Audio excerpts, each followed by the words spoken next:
when you say standard, what does it mean? When you say silver standard, gold standard, again, with the basic question. The term really, I think, was based out of gold. The first time this came out was the gold standard because, so I said gold was money at the end of the 19th century, but it wasn't just that everybody was using gold coins and trading with gold coins because that's got a problem of divisibility. So a lot of things are worth less than one gold coin. So how do you buy that thing? And the answer was that you created monetary instruments that were backed by gold. And so currencies, national currencies under the gold standard, were specific units of gold. And that's how a gold standard functioned. Money was gold, but you had pieces of paper that were redeemable in gold. So you could go to the central bank, you could give them the piece of paper, the $100 bill or the $10 bill, and they'll give you gold in exchange. And they give you a specific quantity of gold in exchange.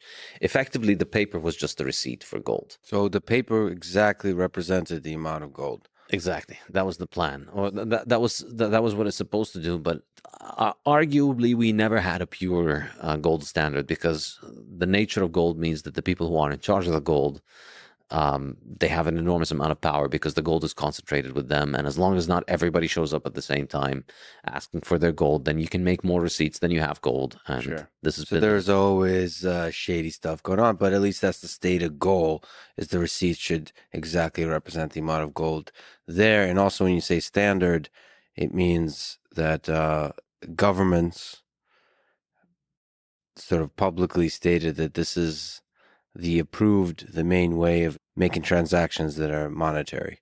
So this is the money. This is the official money that you should be using if you live in this country. Yes, although I would say it's more like the other way around. It's not that the government's established gold as money. It's more like it's more like gold gave the governments the credibility for their currencies. Sure. So governments were not the ones that made gold money. Gold has been money before states were invented.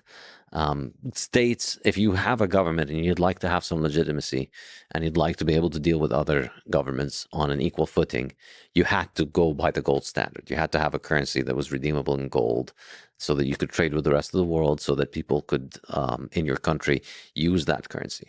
So it's not that governments were choosing gold. It's more like they were having to adapt their own currencies to gold in order to give their currencies credibility. So there's a dance there, though, because if they had to, then why did they switch away from it after?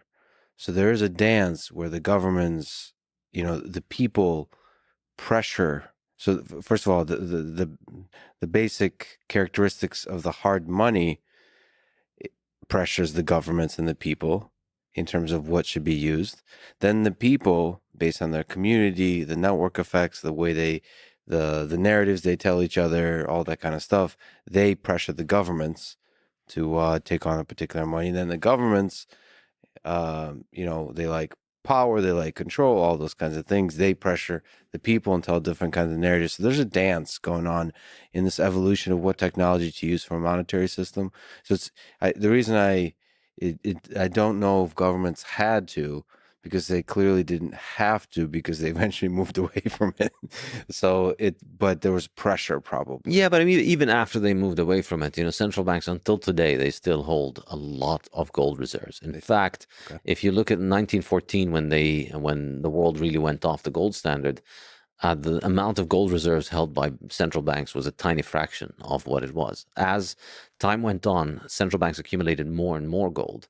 What ended up happening is they prevented their citizens from using the gold, but they continued to use it. So gold continued to be money up until 1971 because effectively the world was on a dollar standard and the dollars were backed by gold. But then after 1971, even then, central banks continued to accumulate gold because why would you as a central bank want to accumulate pieces of paper effectively, or credit liabilities of another central bank that can produce them infinitely? And it's a lesson that's becoming more and more obvious to governments today, as we see U.S. sanctions taking, say, Russian reserves or Afghanistani reserves. And this is why, we see China and Russia have accumulated a lot of gold over the last 10, 20 years. So just to return to the question of definitions. So, what is hard money versus soft money?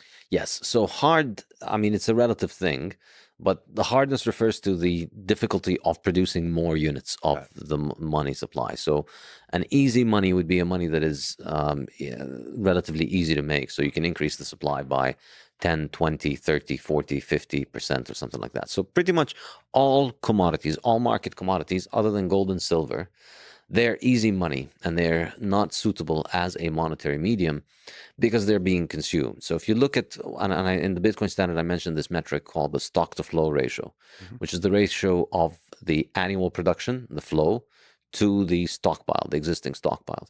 If you look at all the other metals, they're easy money because they're being consumed. So think about how much stockpiles of copper there are in the world today. So copper companies obviously have some stockpiles of copper. Major copper consumers will have stockpiles of copper, but the vast majority of copper is essentially on a conveyor belt of production from the mine straight to the consumer good that it's being used for. So the existing stockpiles are roughly in the range of 1 year's production. If you take all of the companies, I don't have exact statistics. It's very difficult to get these, but it's roughly in the same range. Like if copper production were to stop completely today, we'll have about a year's production stored in various places. So that makes copper terrible money, because if you started using copper as money, and this is why, a lot of people say, well, money is a collective illusion. Money is a social construct. If we all agree that something is money, then something is money. I think this is completely clueless. And it's usually Marxists who believe this. So obviously no understanding of economics. It's completely clueless, because even if everybody in society decided we wanted to make copper as money, even if we all decided to collectively take part in this hallucination or illusion, it would not make copper money. It would just make everybody who decides to take part in this hallucination poor. That's it. It would make copper miners rich. It would make all of the people who chose copper as money poor, and copper would not be money. It can't work, because what happens is, because of the fact that the stockpiles are so small, if you buy, even if you get the 1,000 richest people in the world, all of the world's billionaires, they get together and they all dump all of the money that they have, all the stocks, all the bonds, all the gold, all of the Bitcoin, everything that they own, they dump it and they buy copper with it. What's going to happen? Price of copper is going to go up a lot. But what's going to stop copper miners from flooding the market with even more copper than what the billionaires bought? Nothing. They're going to dump all of that extra copper production. If the price of copper is going to go up, so there will be a lot more copper mining than all the other metals. A lot of nickel companies and gold miners are going to switch to focusing on copper, and then we're going to dump an enormous amount of copper on the market. The value of copper is going to crash, and the people who you chose copper as money are just going to end up with large warehouses of very cheap rusting metal.